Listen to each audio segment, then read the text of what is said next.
Hey guys, welcome back to another episode of Lyra and Lily with Angela Joy. Today I want to talk about something that I experienced today and is still weighing heavy on my heart.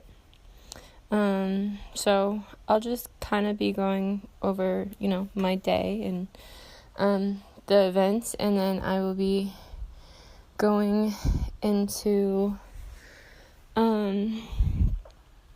what is it that makes it so emotional? Why is it affecting me so much? What have I done to kind of try to find a solution? What am I going to be doing? And then I will either because I will be uploading this tomorrow, Saturday, March 12th. It's Friday, March 11th today.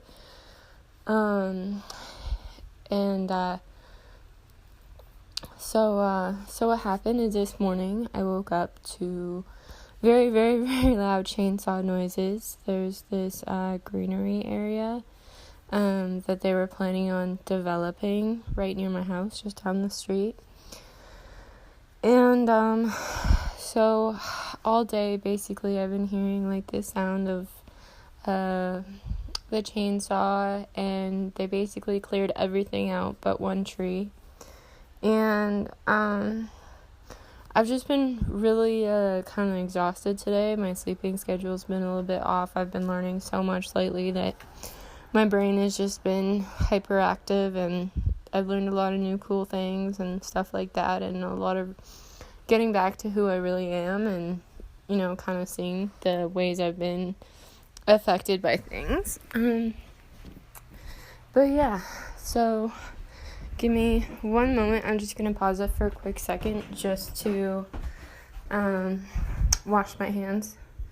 Hey guys, sorry about that. I'm back. I just got home, and I like to wash my hands when I get home, but I just this has been impacting me quite emotionally.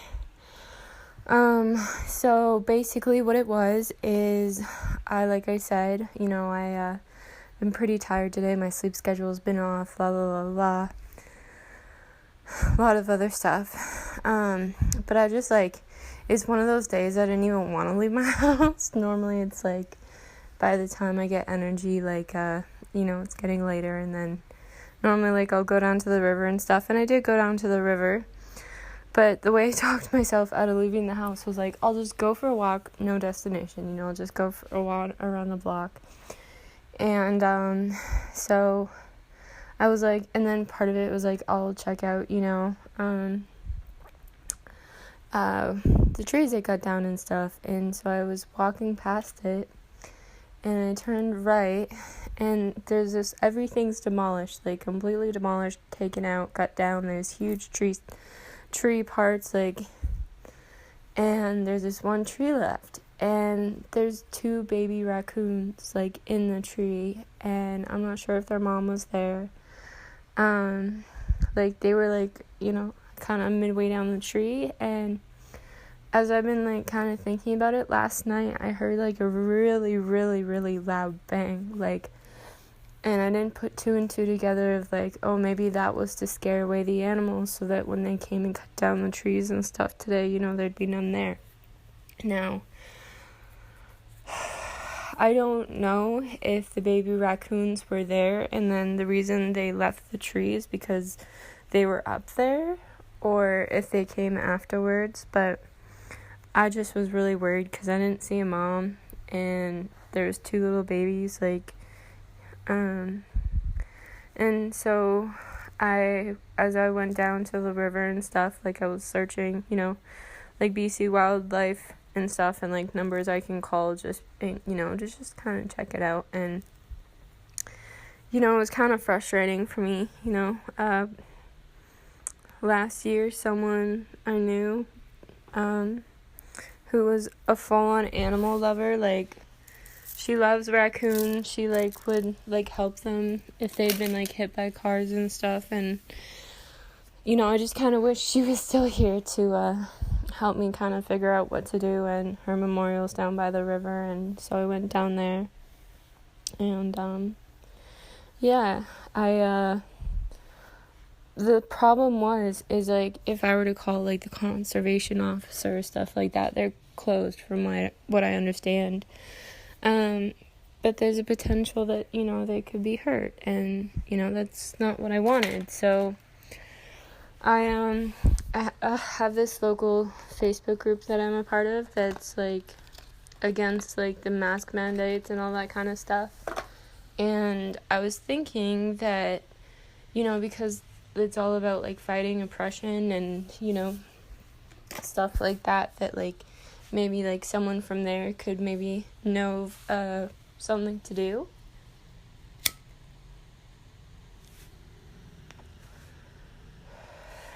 Like I said, like, I'm not sure, like, their plans, like, are they, like, the tree's off in the far corner, but, like, I'm gonna check on the baby raccoons tomorrow. I walked back past them again, and they're really, really high up in the tree. It's a pretty tall tree, and, there's 2 of them. Like, they're, like, pretty decently tiny. They're not, like, tiny, but they're, like, like, small. Like, on the way smaller side than an average raccoon. And there's 2 of them. And I just, like, it's very difficult for me because, just literally looking at that one small area and thinking, like, seeing those baby raccoons and then thinking about all the other wildlife that was in there. Even when I was walking past it, like, I just, like, I could almost, like, kind of, like, feel, like, what it would be like to be an animal and to be running scared. And, literally, it's kind of like Avatar in a sense, like, if you want to bring it to more of a human perspective of, like, like, the forest being taken down around you, or other movies that are similar to that from that perspective. And it just breaks my heart, because, like, I understand we need more housing, but it just does so much damage. And, we as humans are one species on this planet, but there's so many other species, and, maybe they don't think like humans, and maybe they don't have societies like humans, but they're still animals. They're still alive. They still have a heart and soul, and, we may not see, like, that we're disrupting them or whatever, because we can't, come to the same place of putting ourselves in their shoes, and, we're taking away their homes. I mean, fuck, we're doing it to humans too, but it's just heartbreaking, and I wish there's more I could do, and it's just it's really affecting me right now.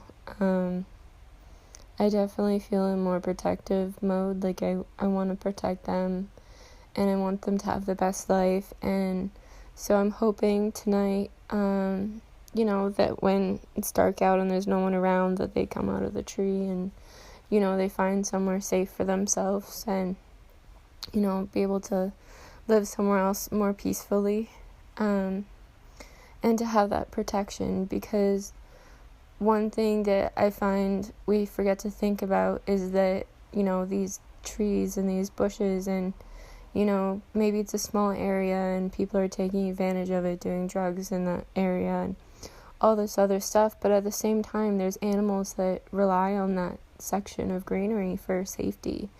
I love crows and I love birds, and it's always been such a beautiful thing to, like, look out my patio and see all these beautiful birds landing in these trees. And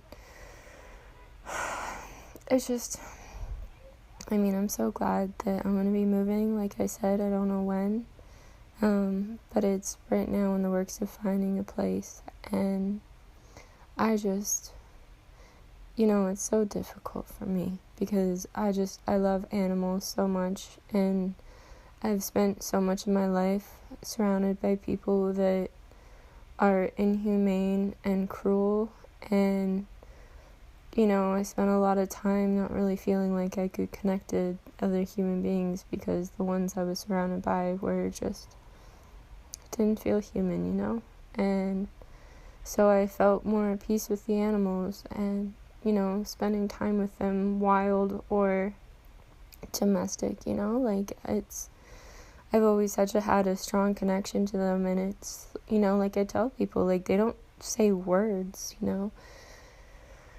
like, it's just like when you sit next to someone and you sit there and, you're interacting with them, and maybe you don't even have to say a word, you don't even have to speak to that person, but you can kind of feel in your heart and your soul, like, kind of what they're going through.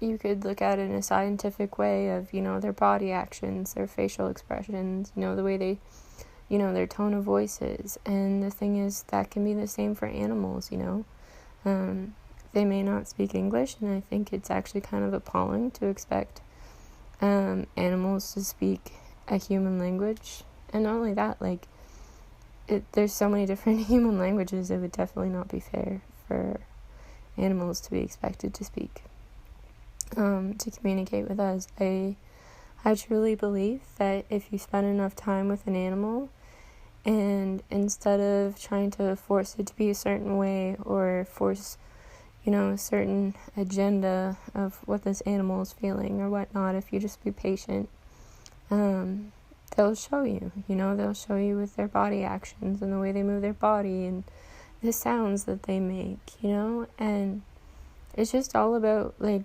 really taking into consideration. Like, I used to have this, like, thing where I'd be walking along the sidewalk, and I'd see, like, these little patches of weeds in the cracks, of the sidewalk, and I'd think about, like, all the tiny little animals in there, like, you've got ants and all these different types of bugs, and, like, then there's, like, fungi, and, like, it's like, to us, a blade of grass looks tiny, but to an ant, it's really huge, and there's so many of these little worlds that, even though us as humans live in our own world, we're simultaneously living among many, many, many, many different little worlds and big worlds as well. Like, it all depends on the animal, and each animal has their own routine and their own way to interact with their own species, and their own habitat where they live, and their perspective. Like, I can only imagine what an ant thinks of a human being,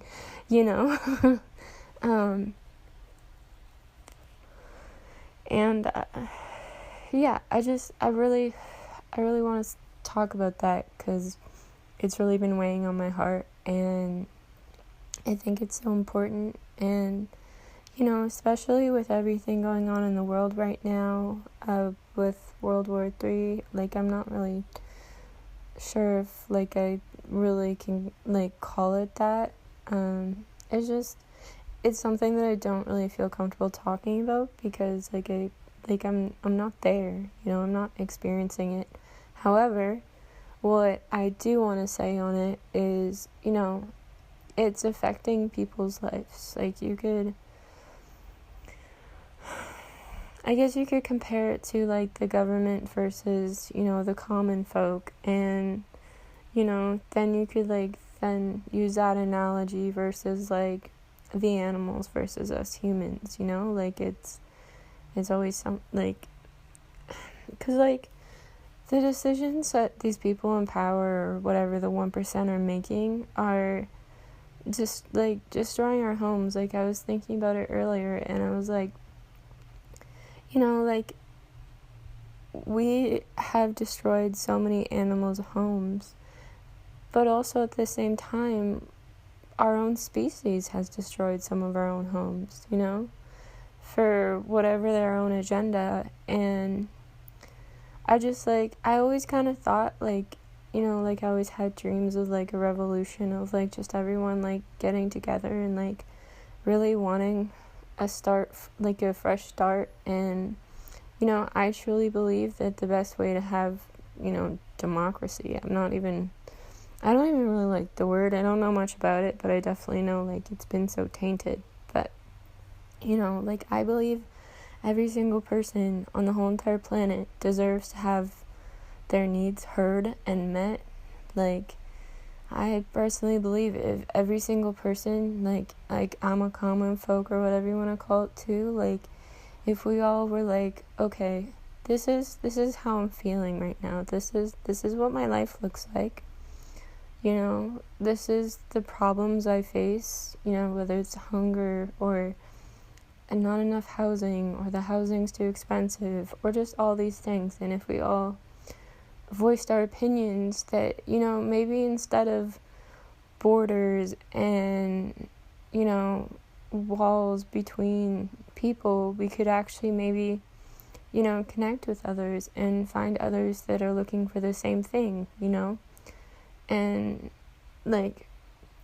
I just I think that would be really important, because for me, as much as I love Canada in a sense of this is where I was born and stuff like that, I really struggle with the cold. I have some health stuff that when it's the winter time, it's really tough for me. So, if I could move somewhere that's better suited for my body and I can actually be healthier in that environment, that would be amazing. And then if there's other people in that environment that kind of had the same viewpoint as me, maybe on morals and the way they want to live and just all this stuff, instead of a full-on separation, we could really hear everybody and understand everybody and what each person needs, because we're all so unique. And even though we're so unique, we might actually find groups of people that have the same beliefs and values and what they need. And then maybe from that, then we could actually, create a system where everybody on the whole entire planet has exactly what they need for their necessities. And then through that, maybe that would also then have a chain reaction to the way we treat animals and the way that we take care of the earth. And I just learned about microplastic. That's scary. I didn't know that there's microplastic in everything, even animals and humans, and it's literally becoming our body and a part of us. And there's so many problems. There's so many problems. And I've been learning quite a bit lately about all the stuff that I didn't know about, because I never really could get into trends and stuff. It's always just never been my thing completely. I completely try to exclude myself. I've even held myself back from doing things I love because it became a trend or whatever, and I just didn't want to be part of it. But yeah, there's a lot of things on this topic, and I'm hoping to do a part 2 tomorrow, and then in the evening, by the evening time on Saturday, I will be uploading this, because I want to give I upload Wednesdays and Saturdays, but sorry for the hiccups, they're coming.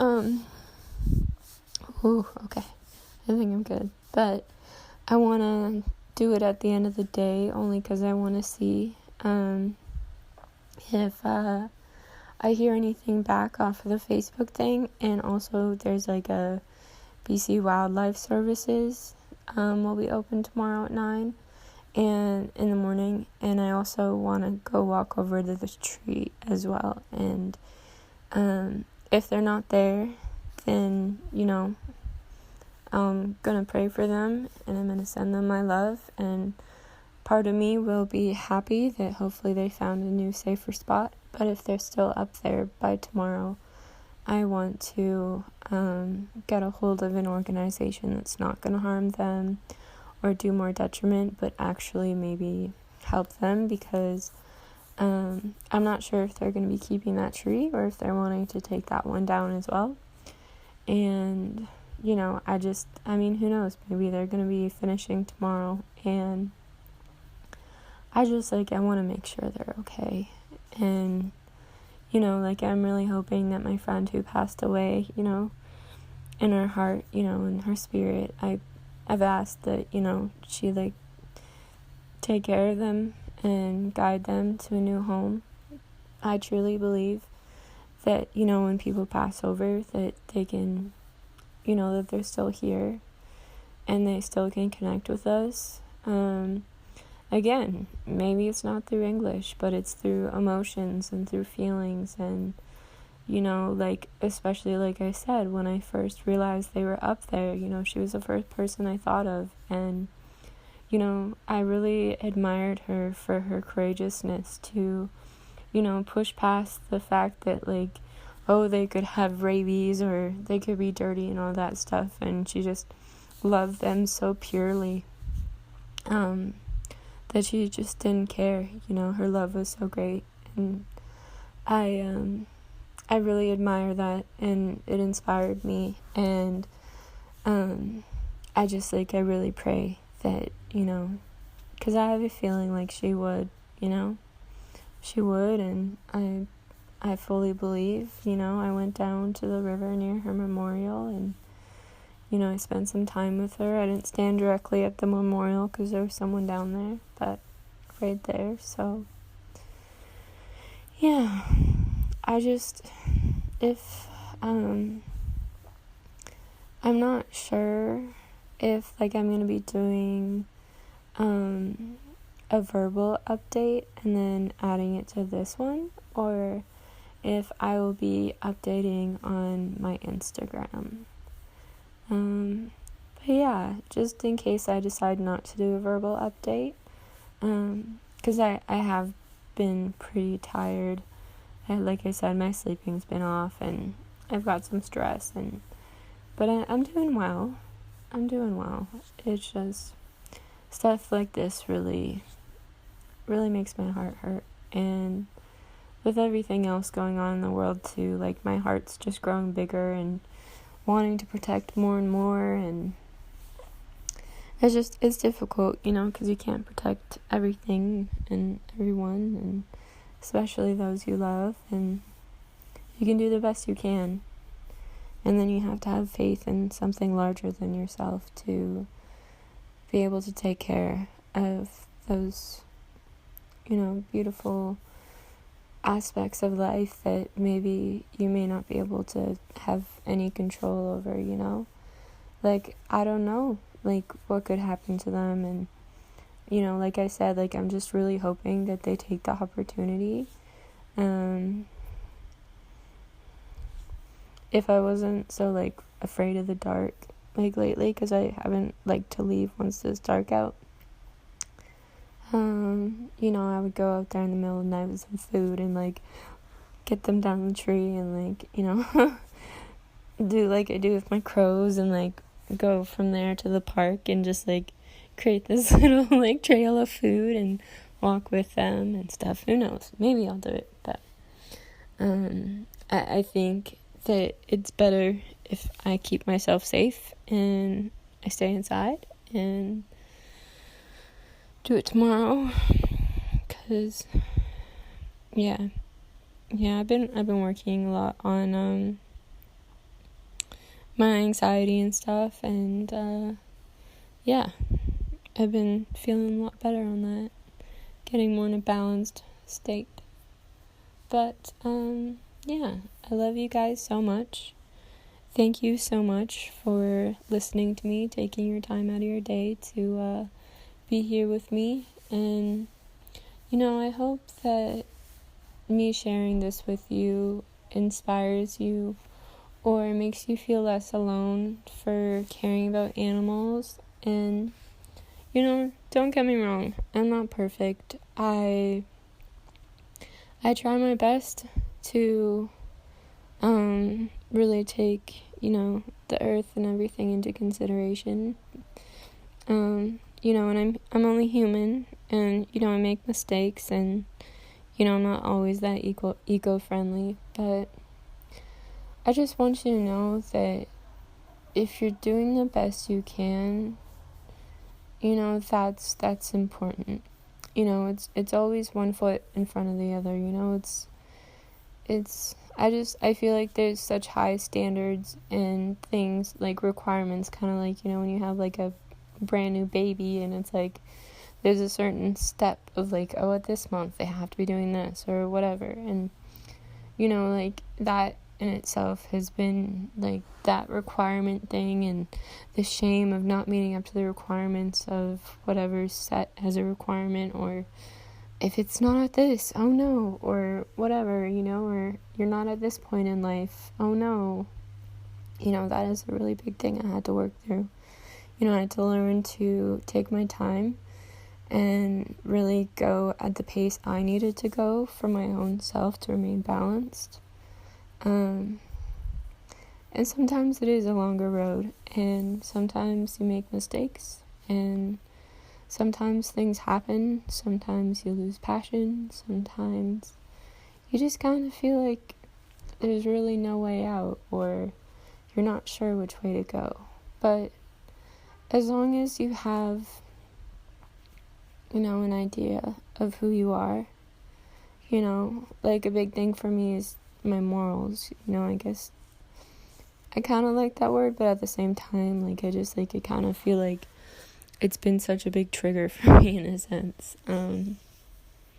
Like, for me, it's like, how do my actions make me feel, like, even going into my childhood and stuff. I know I said that I was ending it, and I apologize. It's been a while since I've recorded an episode, it feels like, and it's just kind of coming out. It's just kind of flowing, so, but yeah, it's like, especially as I've learned more about, like, this other side of the world, like TikTok and all that stuff that, like, I never really got into, and I'm learning about, like, the darker side and, like, the way it affects people and their emotions and all the influence and stuff over other people, and just all this stuff that, like, I've kind of stayed away from all that to the best of my ability, because, like, it doesn't sit right with me.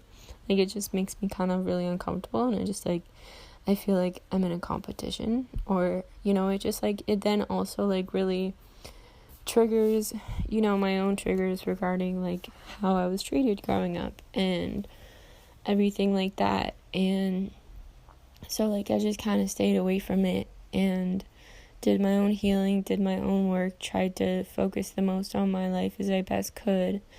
And so it's kind of, like, cool now to, like, be looking at it from a different place, from a more healed place. So when I look at it, I can actually understand, parts of my own life, and, because, like, I find it's, like, the same patterns, like, the same power plays, like, in so many different variations and so many different aspects, like, like, we have, like, the government versus the people, but then it's been in our society for so many generations and decades that, it's not just the government versus the people. It's like, it's even within, like, tendencies with landlords and just anything, like families, or anytime there's someone in power. Not saying, power is bad. I just, there's that saying, with power comes great responsibility, and, there's just a lot of people in power positions that are using it for their own gain, and they don't really seem to care the effect that it has on others. Like, with my podcast and stuff, like, like, not the only, but one of the main reasons I only speak about my life is, I try not to go into other topics, because, like, I know what I've gone through, I've gone to bed and I've woken up in this body every day since I came out of my mother's womb and into this world, and I've gone through experiences that have just been a wide variety of things. I've talked about it in other episodes that I will be re-uploading throughout this year. I've got the whole year planned out, so all of my old episodes will be timed out for Wednesdays and Saturdays roughly till the end of the year. I'm having a hard time not recording new ones, so it'll be kind of, when I'm not recording new ones, it'll put old ones in. But, going through all these experiences, I've learned so much. Like, a lot of it, I experienced it alone. Maybe I had other people around me, but they weren't the people that I needed, and they couldn't support me, especially in the ways that I needed. And most of them sadly did more damage and created more trauma and enforced all these expectations and all these rules on me to fit their narrative. And so I myself have dealt with my own patriarchy, fuck the patriarchy, whatever, in my own life. Like I've had to not only remove myself from these people in my life, but then I had to come to terms emotionally with it. I had to really look at it, and I had to really feel the pain of what they did to me. And I have to really embrace everything like that and really understand the way it's impacted my life, the way it impacted the way I view the world, how, for example, I used to think that I was just, so when I first moved to the town I'm in, I was very bubbly, optimistic, very naive, and, the town I lived in, literally ate me up and spat me out. Someone even told me that when they first met me, when I first came here, and, it happened. I was literally surrounded, in a town full of hatred and, a place where a lot of people are unhappy, and I was very happy. My life wasn't perfect, but I had this, pure optimism that I just had faith. I knew it was going to be okay, and I knew that no matter what happened, I was going to be okay. I've had crazy life experiences that have taught me, that no matter what happens, I'm going to be okay. And, I'm here for a reason. There's been quite a few times, literally, in my life where I should have died, and magically somehow I didn't. Crazy experiences that just blow my mind, that have just given me that faith that there's something I'm supposed to do here, There's a reason. And, I want to inspire others, I've always had this feeling ever since I was a little girl that I was supposed to make a difference, and, I keep having, especially lately with everything going on in the world, I keep having these flashbacks to playing with Barbies, and I'm, really, really young. I'm not even sure how old. It was when my mom was still alive, so before I was 9, and I was playing with my sister. Actually, I was in the house that she passed away in, and I was upstairs, or maybe it was before that. I'm not sure exactly what house that it was in. Sorry about that, or how old I was, but it was before I was 9, and I remember playing with the Barbies and, making them walk around and interact, and it was weird because at that young age I had, this movie almost come into my mind of, I was the Barbie and there was someone above me, and you know what I mean? It was such a, I don't think I fully understood it as a kid, what I was actually understanding, but looking back, it's just, the puppet on the strings kind of thing, and, literally, as I was playing with Barbies, I think that's, a big part of understanding the world from what I have, and I think that's also, why I also had such a deep understanding of people around me as well growing up. I mean, I know it can be from trauma and everything, but it was something that was in my mind, and from a very, very young age, it's amazing to look back and think just that I saw that at a young age, literally just playing with Barbies, and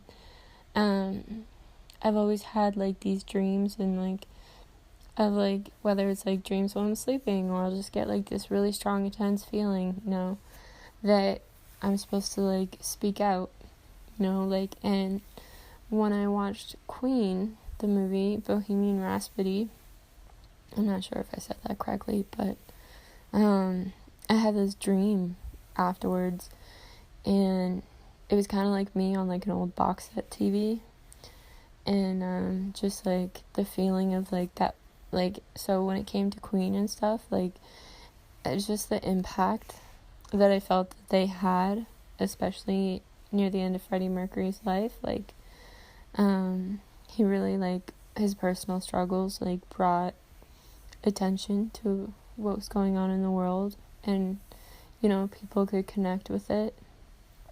And so, like, I guess that's kind of like, you know, that's how I kind of feel with my story, you know? Like, it's not the same thing, of course, but you know, I always knew, like, after my mom passed away, when me and my sister were bouncing around in different foster homes, I'm not sure exactly which foster home it was.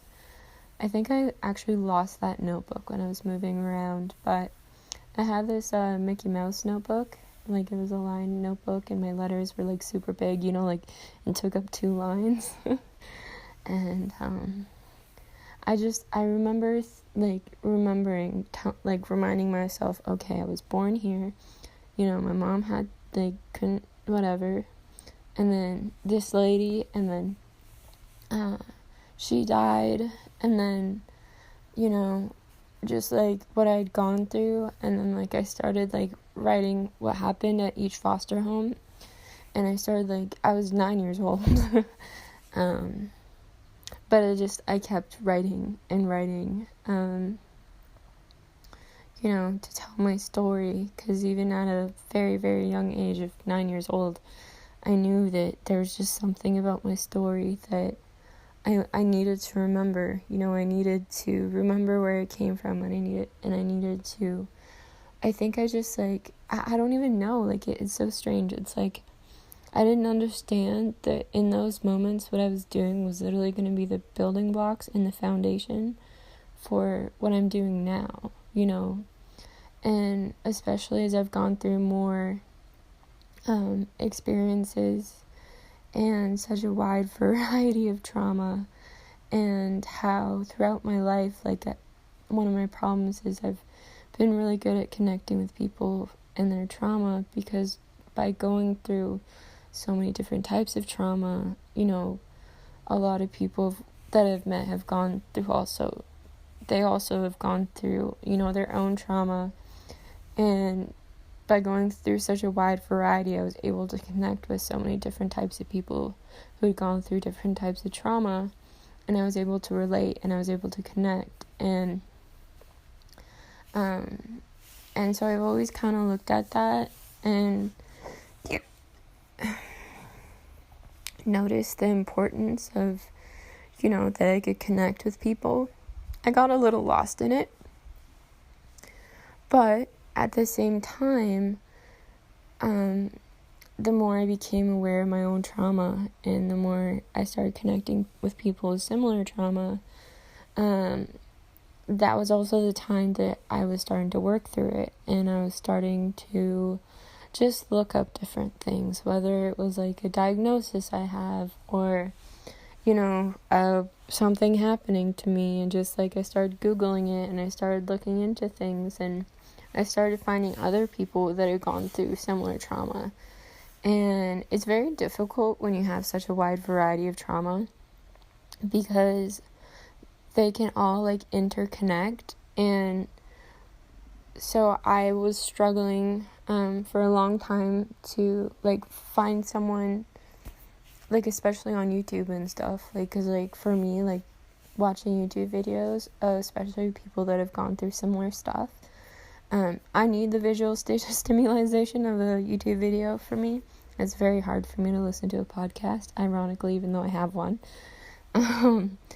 But, you know, I started watching, and I would just be sitting by myself, and I'd be hearing them talk about what they went through, and then, you know, I would connect to that, and I would find people I really connect with.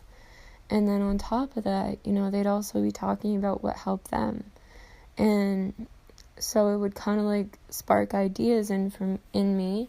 However, like, kind of looking back now, it wasn't so much actually what they told me to do that helped them, that actually helped me.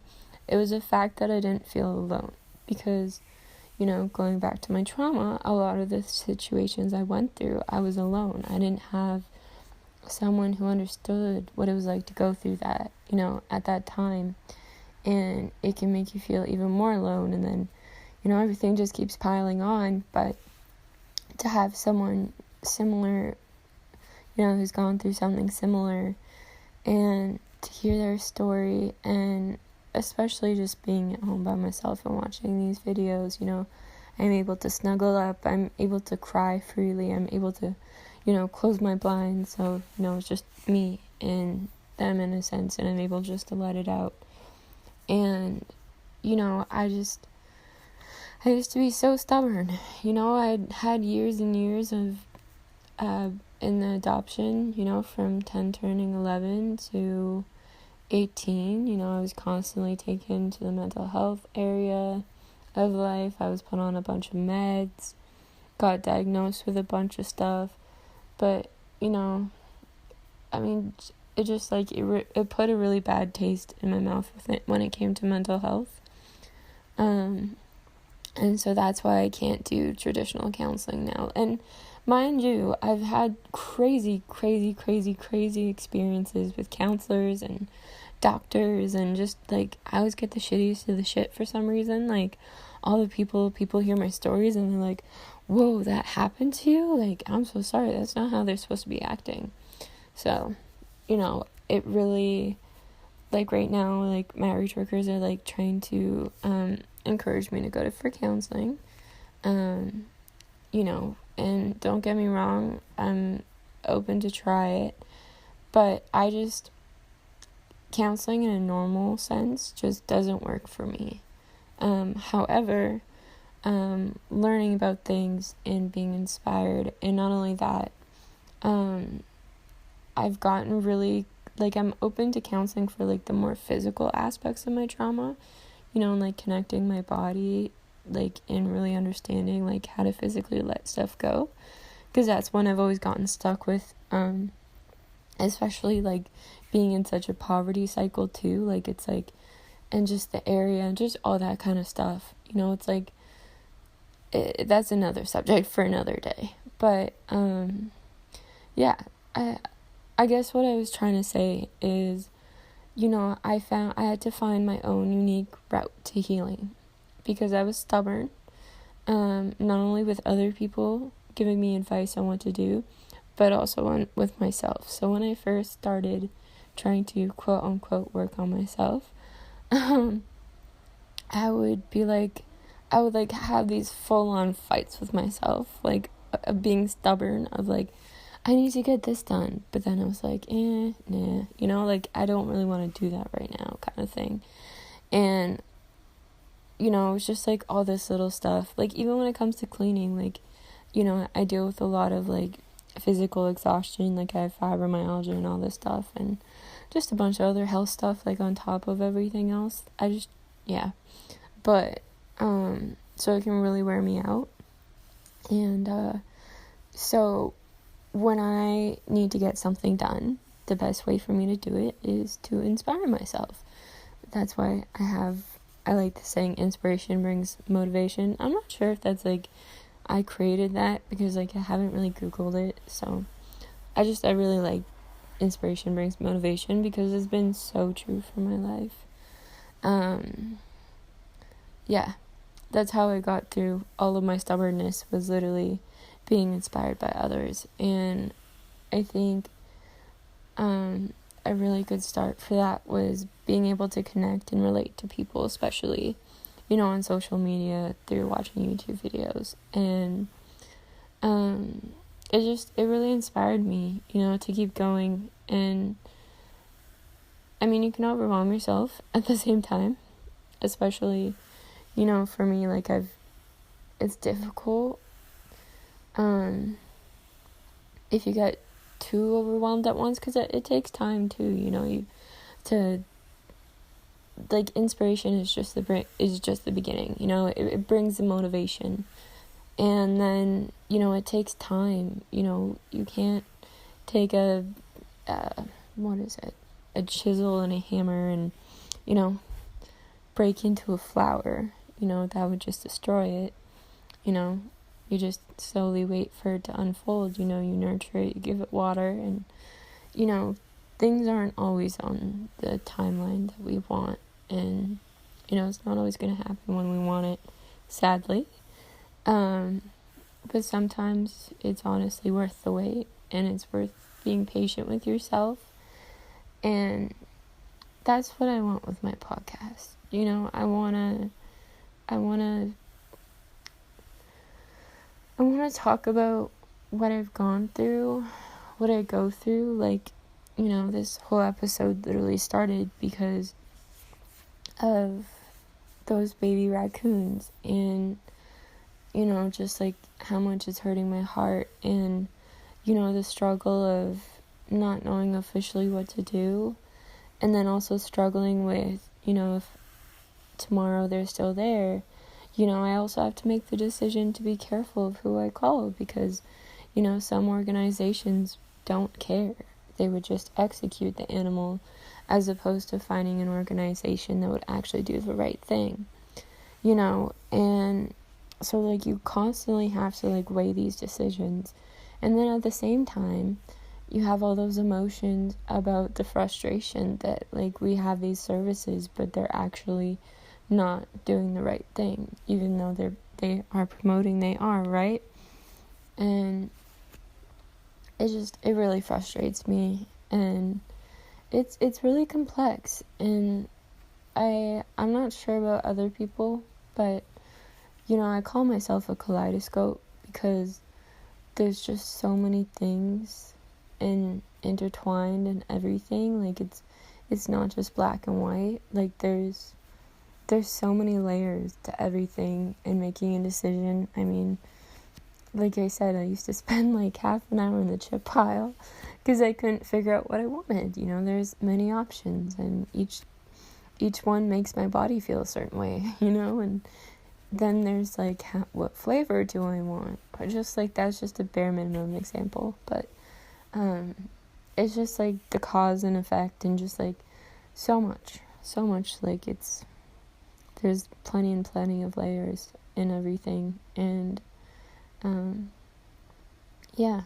I just I really just I want to put out content, or whatever you want to call it. I think that's the official word, but I want to put these episodes out there, so that, and the cool thing is, hopefully the internet is forever, unless if in World War III, completely we lose it forever, which would fucking suck. I think I might have to write it out or something, at least get it out there just in case, because I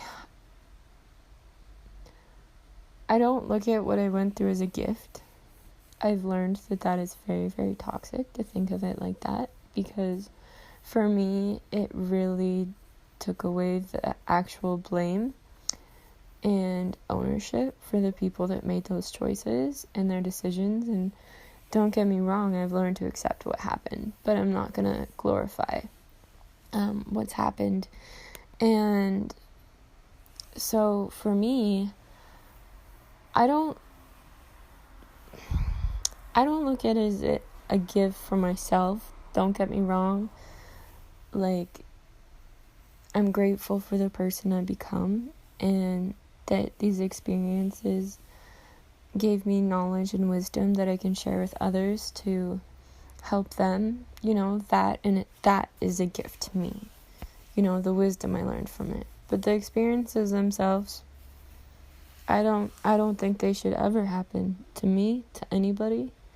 And I really hope that me sharing my story and my experiences and my thought processes, and I'm also planning on, I have 2 videos on my YouTube channel, Lyra Nelly 23, no space, and it's 2 music ones of music, and I'm also planning on doing something with my podcast. So I'm pretty excited with that, because I'm not going to get into too many details, but it'll basically be more information on these episodes I post. So a more in-depth look, I guess you could say. And so I just I want to have the first, information of my podcast, and then I want to be able to go back and really kind of sit down with you guys and kind of help you understand my thinking process of, why I was at that time, and, just kind of help you understand maybe the more cognitive thing behind it, the more structure and just all that kind of stuff. So I'm really excited for that. That might take a while though. Like I said, because I do have a lot of pre-recorded episodes I'm gonna be putting up, just because this is a little bit more stressful time in my life right now. I'm just trying to take it slowly when it comes to putting up a bunch of stuff, and really starting because when I do that YouTube aspect of it, I want to, make sure I have, at least a few ahead of time, so that, I have a chunk of them before I start putting them up, so that, you guys don't have to worry about misscheduling or not uploading, because, you know what, life has hiccups, life can be a pain in the ass, and life can be very, very stressful. So, especially because for me it really impacts my physical health so much, and sometimes I literally have to go into hibernation mode to be able to get through things in life. And I am hoping that one day I'll have the financial stability to actually be fully able to not worry as much about finances as I have to, because that's a big thing, with rent prices and everything like that. The budget doesn't line up to the expenses, and now with inflation and everything, my budget is getting smaller and smaller, and yeah, that's a very, very difficult thing for me, because I already barely could survive off my budget.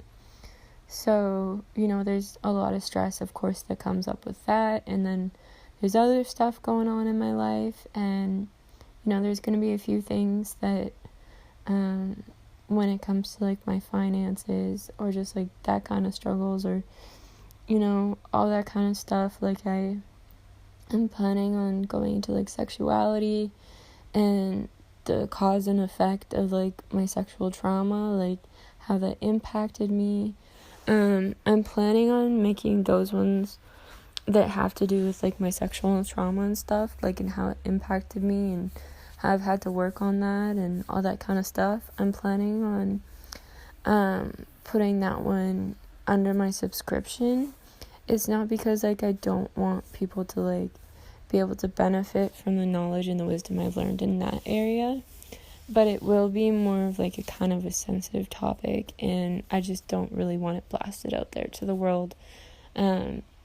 Maybe one day, I will maybe make, another YouTube channel or something, I'm not sure they have Patreon, I'm not sure, in the future kind of thing, but I do have a lot of plans,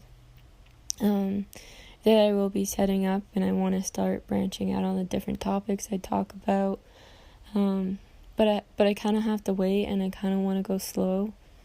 So one thing I can guarantee for literally the rest of this year, I will be uploading on Wednesdays and Saturdays.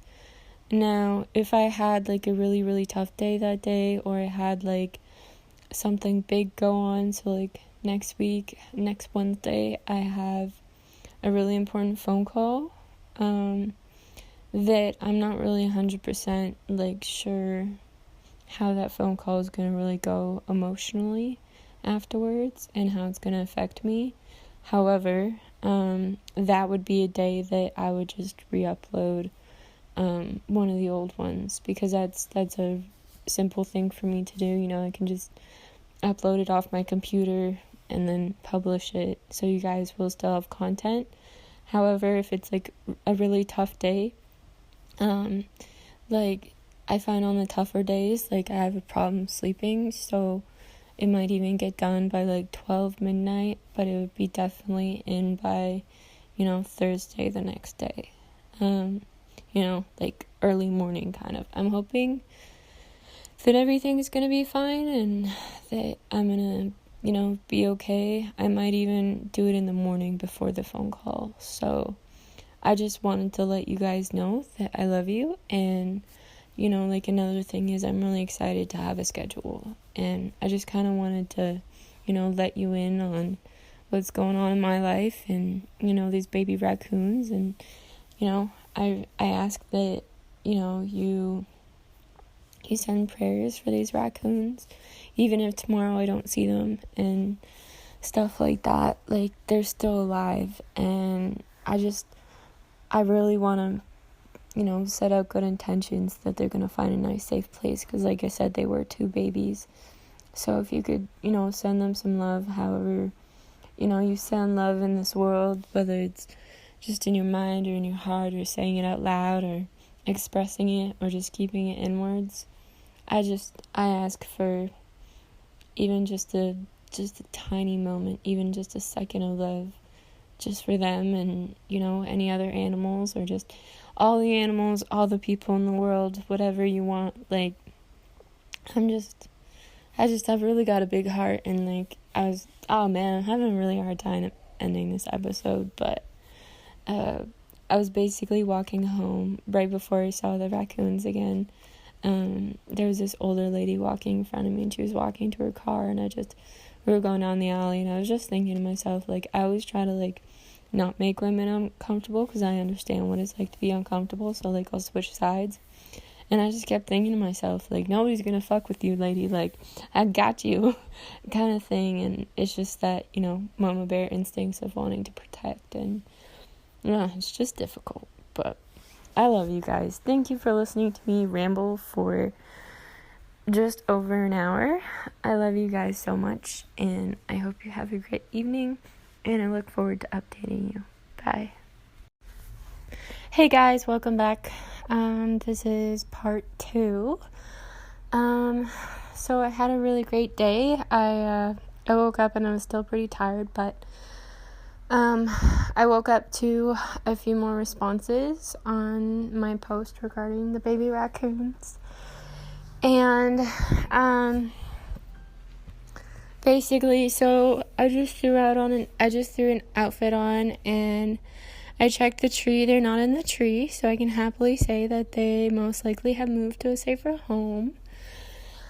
And I basically was still pretty tired, like, it's a few hours later, and I still got, like, sleep in my eyes and stuff, because I really wanted to check on them, and so I went, and I was like, okay, like, I'm going to, like, go grab a hot chocolate from Tim Hortons close by.